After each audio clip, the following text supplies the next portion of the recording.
Ганиев, наш герой. Он летчик, но не простой. Гареев Муса Гайсинович родился 9 июля 1922 года в деревне Илекшиды, ныне Илишевского района, Башкирии, в крестьянской семье. В Красную армию призван 15 декабря 1940 года Ждановским райвоенкоматом города Уфы, Башкирской АССР. Боевой путь начал сержантом рядовым летчиком. В 1944 году стал командиром эскадрильи. Войну закончил майором-штурманом полка.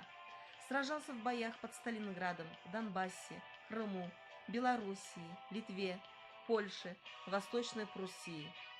Вклад, который внес Муса Гайсинович Гареев в разгром немецко-фашистских захватчиков, служит ярким образцом отваги, мужества и геройства, беспредельной любви и преданности Родине.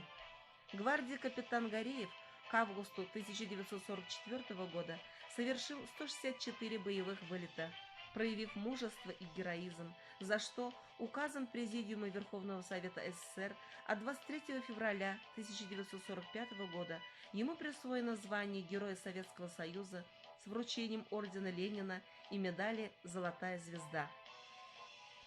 За совершенные к марту 1945 года 207 боевых вылетов указом Президиума Верховного Совета СССР от 19 апреля 1945 года гвардии майор Гареев Муса Гайсинович награжден второй медалью «Золотая звезда».